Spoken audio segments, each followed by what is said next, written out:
differential equation. Yeah. All right. I actually did like what we just did. That's awesome. All right. So that was the wrong slideshow. Bear with me here. All right. The other differential equation BC topic is the logistic differential equation. If I can find a slide. It's on here somewhere. There we go. This looks right.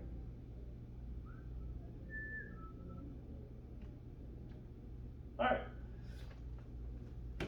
So, in most of our differential equations we've looked at, we've had this this differential equation that produces a curve that's exponential growth a lot of times, or it's exponential decay. We either have exponential growth, we have exponential decay. That's kind of what ends up happening because we have this population, and as it grows, it just keeps growing and growing because the more people you have, the faster you can make people. That's how it works. But that's not necessarily the reality of Earth or humanity or whatever you want to think about, because ultimately there are constraints, right? If you have, if you take two bunny rabbits and you lock them in on an island, they will keep multiplying and multiplying and multiplying, but eventually there won't be enough food or water to sustain, or space to sustain growth forever, right? There's going to be a limit to the number of, or the population, right? You can do that with math? Yes, that is our logistic differential equation. That is our logistic curve. So here's our logistic curve right here. So we have, obviously, at time 0, we have some starting amount. And as our population increases, it's doing what we would expect it to do. As our population increases, the rate at which it's increasing is increasing as well. That's why it's concave up right here. And then at some point, it starts to slow down. It's still gaining in population. It never stops gaining in population, but the rate at which that population is gaining is decreasing. So that's why right here we have a point of inflection, and it begins to be concave down because our population's increasing. The rate at which it's increasing is increasing. Our population's still increasing. It's still a positive first derivative, but it's a negative second derivative because the rate at which it's increasing is decreasing.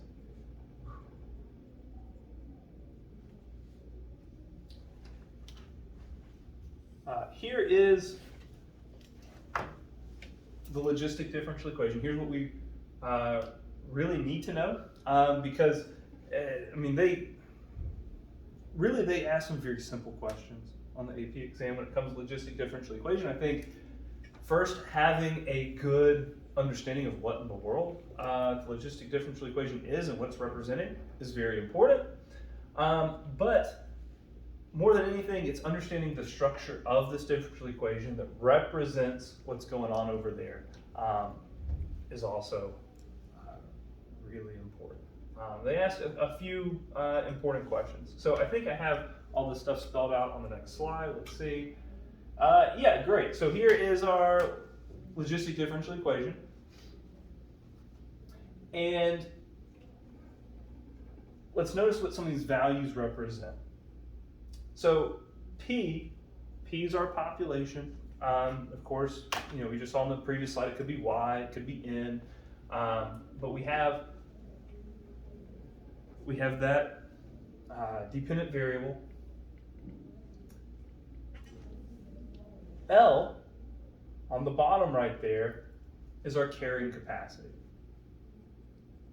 L is representing the maximum population that this environment can sustain. That is the carrying capacity. That is the biggest population we could possibly have based on this differential equation. Oh, the max size of population, it's right there. K is our constant of proportionality. K doesn't really matter very much, so don't concern yourself too much with K. But just like with our other differential equations, we've had some constant proportion. That's not new. So K is just some number. Don't really concern yourself with K.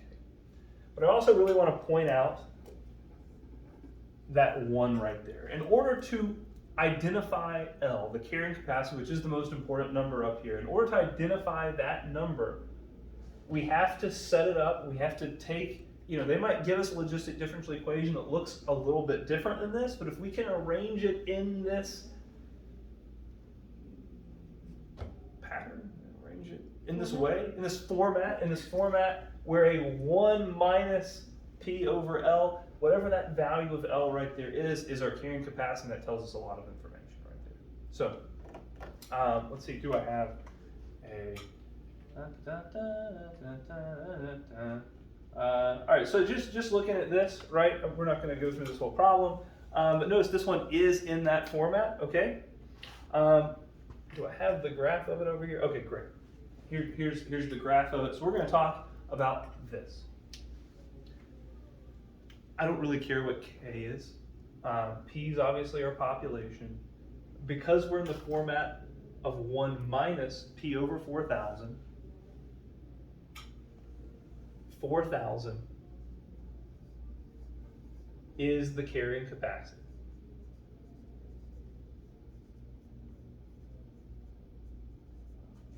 So let's look at that in terms of this graph right here. If 4,000 is the carrying capacity, as my number of elk increase, it will never be able to get to or exceed 4,000. 4,000 is this horizontal line. It's that horizontal asymptote right there. Because as we go to infinity, and there we go, we can talk about that too, is our limit as t, as time approaches infinity, of P, of our population,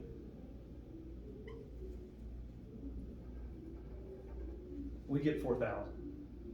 We could write this as P of T if you'd like. That is, that's an AP question right there. As time goes to infinity, our limit is 4,000, limit of elk. So our next question, what is the limit as, how do they write it, dp over dt? What is our limit to infinity as the derivative approaches infinity? Well, as we go to infinity, as we take time out forever, and as the population is getting closer and closer to 400, dp over dt is the slope. The slope is getting closer and closer to 0.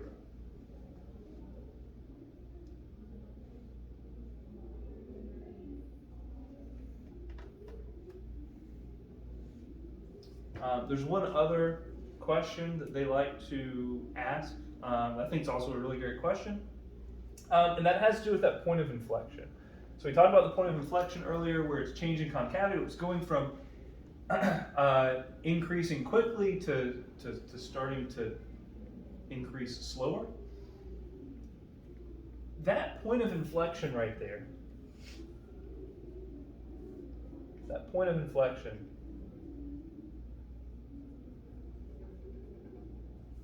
that is when our population is growing the quickest. Okay?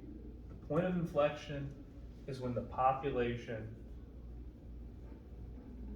is growing the quickest.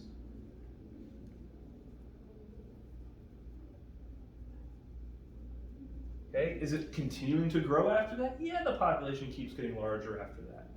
But it's that moment that our population is growing the fastest. And the question they might ask would be, I'll write it out. What is the population when it's growing the fastest?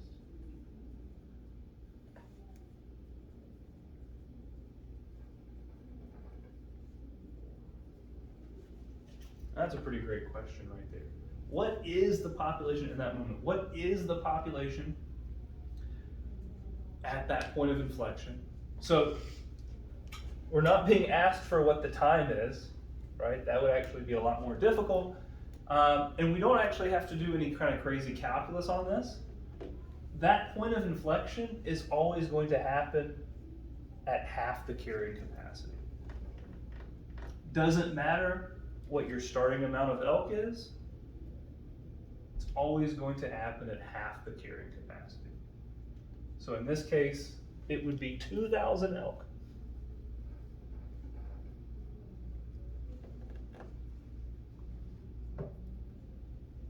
It's like chemistry. So do this in chemistry? Not this, but like it's similar to something we did. It's weird. I think one year students said they do something similar in AP Environmental. Actually. Oh, that would make sense. That would make a lot of sense.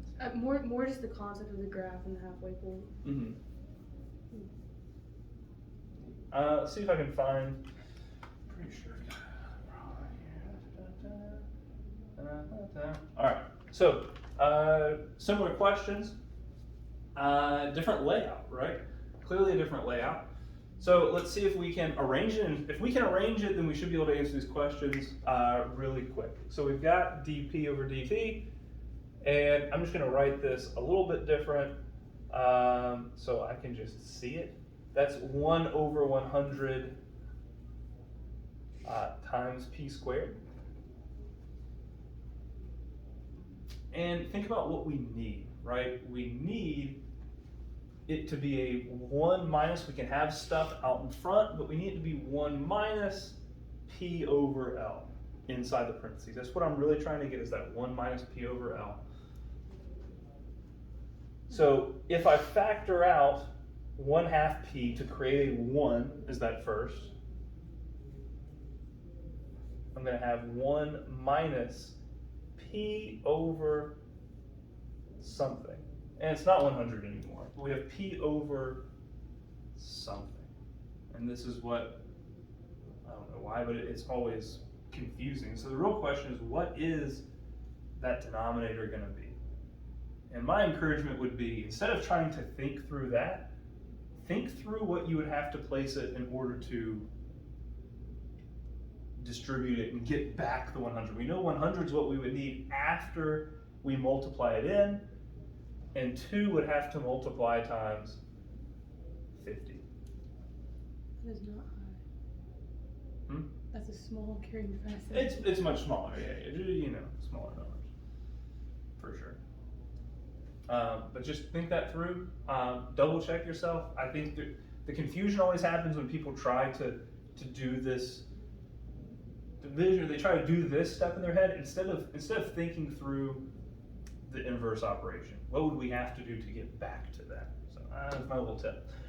Carrying capacity, hopefully, 50, and the population when the rate is the greatest, the growth rate is the greatest, we know that's going to be half the carrying capacity. So that makes the questions really, really simple if we can just write it in that format.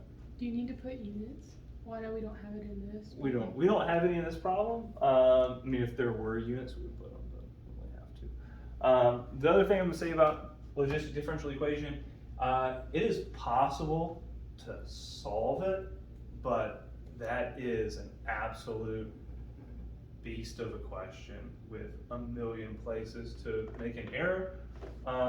So there is my work to one of those somewhere. Is it on this slideshow? Probably not.